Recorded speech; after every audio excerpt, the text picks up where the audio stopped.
चलें आज एक ऐसे सफर पर निकलते हैं जो शायद इन्वेस्टिंग के बारे में आपकी सोच को हमेशा के लिए बदल दे। और ये खास तौर पर उन लोगों के लिए है जो जवान हैं और अभी अभी शुरुआत कर रहे हैं।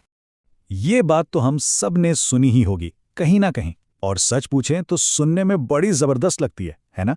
लेकिन इससे पहले कि हम बस आंखें बंद करके छलांग लगा दें, ये समझना बहुत जरूरी है कि इस अग्रेसिव होने का और रिस्क लेने का असल में मतलब क्या है। कहीं ऐसा ना हो कि ये मशवरा फायदे की जगह उल्टा नुकसान कर दे। तो आज हम क्या करने वाले हैं? हम इन्वेस्टिंग से जुड़े 3 बहुत ही मशहूर कह लें कि मिथ्स को तोड़ेंगे। ये वो बातें हैं जो आपको माली कामयाबी से रोक सकती हैं, जो बार बार दोहराई तो जाती हैं, लेकिन अगर उनकी गहराई को ना समझा जाए ना, तो ये बहुत खतरनाक भी हो सकती हैं। तो सबसे पहला मिथ, बड़ा रिस्क लो। भाई ठीक है, रिस्क लो, लेकिन क्या कभी ये सोचा है कि रिस्क की भी किस्में होती हैं? चलें मिलकर देखते हैं, क्योंकि सच तो ये है कि इन किस्मों में फर्क न जानना ही सबसे बड़ा रिस्क है। और ये वो पॉइंट है जहां अक्सर लोग मार खा जाते हैं। देखें, एक होता है कंपनी रिस्क, मतलब कंपनी की परफॉर्मेंस खराब हो गई, उसकी कमाई गिर गई, ठीक है। लेकिन दूसरा है पर्सनल रिस्क, जहां आप उधार के पैसों से यानी लेवरेज लेकर खेल रहे होते हैं। सोचें, आपके अकाउंट में है 10 लाख रुपए, लेकिन आपने ब्रोकर से पैसे लेकर 20 लाख के शेयर्स खरीद लिए।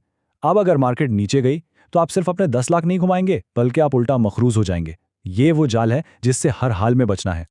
अच्छा, तो रिस्क को गलत समझना, ये तो हो गया पहला जाल। चलें अब एक और बहुत ही कॉमन जाल की बात करते हैं जिसमें अक्सर लोग फंसते हैं, और वो लफ्ज़ है डाइवर्सिफिकेशन। तो क्या मतलब है इसका? लोग समझते हैं कि 4 अलग अलग बैंकों के शेयर्स खरीद लिए तो डाइवर्सिफिकेशन हो गई। नहीं, ये डाइवर्सिफिकेशन नहीं, ये तो कंसंट्रेशन है। आपने अपना सारा पैसा एक ही टोकरी में यानी बैंकिंग सेक्टर में डाल दिया है। कल को अगर बैंकिंग सेक्टर पर कोई बुरा वक्त आया तो आपकी सारी इन्वेस्टमेंट खतरे में पड़ जाएगी। असल डाइवर्सिफिकेशन ये है कि कुछ पैसा बैंकिंग में हो, कुछ फर्टिलाइजर में, कुछ टेक्नोलॉजी में। मतलब ये कि आपने अपने इन्वेस्टमेंट को अलग अलग टोकरियों में रखा हुआ है। और अब आते हैं तीसरे और आखिरी मिथ पर। यह आइडिया कि बस हमेशा उन कंपनियों के पीछे भागो जिनकी ग्रोथ बहुत तेज हो, जिनकी कमाई तेजी से बढ़ रही हो। क्या यह वाकई हमेशा एक विनिंग फॉर्मूला है? चलें देखते हैं। देखें, इसका एक बहुत बड़ा पोशीदा खतरा है, खास तौर पर पाकिस्तान जैसे मुल्क में। यहाँ कई कंपनियां हैं जिनकी कमाई इसलिए तेजी से बढ़ती नजर आती है क्योंकि रुपया कमजोर हो रहा होता है। उनकी एक्सपोर्ट्स तो डॉलर में होती है ना, तो जब रुपए में कन्वर्ट होती हैं तो लगता है कि वाह भाई क्या ग्रोथ है। लेकिन ये असल ग्रोथ नहीं है, ये पायदार नहीं है। जैसे ही रुपया थोड़ा सा भी संभलता है, ये सारी ग्रोथ गायब हो जाती है और इन्वेस्टर्स हाथ मलते रह जाते हैं। तो अब जब हमने इन आम गलत फहमियों को रास्ते से हटा दिया है, तो सवाल यह है कि फिर क्या करें। चलें अब बात करते हैं असल दौलत बनाने के राज की, एक ऐसे रास्ते की जो शायद सुनने में उतना एक्साइटिंग ना हो, लेकिन यकीन करें ये कहीं ज्यादा काबिल एतमाद और पावरफुल है। और इसकी सबसे अच्छी बात क्या है? ये एक्टिव ट्रेडिंग नहीं है। ये उन लोगों के लिए है जो अपनी जॉब, अपने करियर पर फोकस करना चाहते हैं, जिनके पास रोजाना घंटों स्क्रीन के सामने बैठने का वक्त नहीं है। ये एक तरह से लगाकर भूल जाओ वाली स्ट्रैटेजी है। तो आखिर ये स्ट्रैटेजी है क्या? बहुत ही सादा सी चीज है।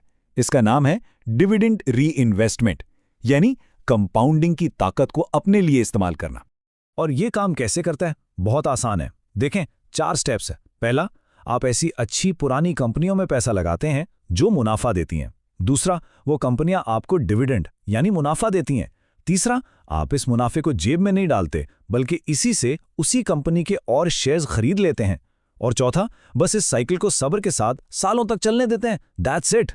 चलें, थियरी बहुत हो गई, अब देखते हैं कि ये चीज़ असल में काम कैसे करती है। मैं आपको पाकिस्तानी मार्केट से एक बिल्कुल हकीकी मिसाल दिखाता हूं। ये देखें जरा, ये है कंपाउंडिंग की ताकत। आपने एक फर्टिलाइजर कंपनी के सिर्फ 1000 शेयर से शुरुआत की और अपनी जेब से मजीद 1 रुपया भी नहीं डाला। 10 साल बाद सिर्फ डिविडेंड को रीइन्वेस्ट करते करते आपके शेयर्स 1000 से बढ़कर 5366 हो गए, यानी 5 गुना से भी ज्यादा। ये है असल जादू। और पता है ये सब शुरू कितने से हुआ? सिर्फ 93,000 रुपए की एक बार की इन्वेस्टमेंट से। ये कोई बहुत बड़ी रकम नहीं है। बहुत से नौजवान अपनी पहली या दूसरी सैलरी से इतनी बचत कर सकते हैं। और अब सबसे मजेदार बात, 10 साल बाद जो सालाना डिविडेंड आपको मिल रहा होगा वो होगा तकरीबन 1,07,000 रुपए। जरा सोचें, आपने लगाए थे 93,000 सिर्फ एक बार, और अब आपको हर साल इससे भी ज्यादा रकम सिर्फ मुनाफे के तौर पर मिल रही है।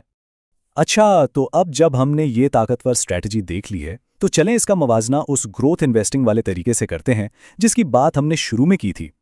देखते हैं कि दोनों में क्या फर्क है। फर्क बिल्कुल साफ है।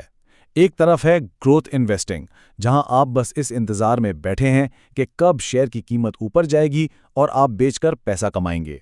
सारा दारोमदार सही वक्त पर बेचने पर है। दूसरी तरफ है डिविडेंड री इन्वेस्टमेंट, जो आपको एक मुसलसल आमदनी देती है, चाहे मार्केट ऊपर जाए या नीचे।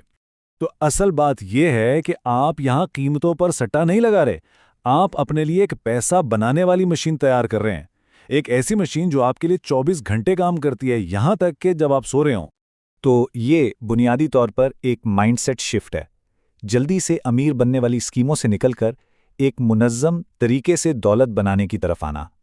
ये गेट रिच क्विक नहीं, बल्कि गेट रिच फॉर श्योर का प्लान है।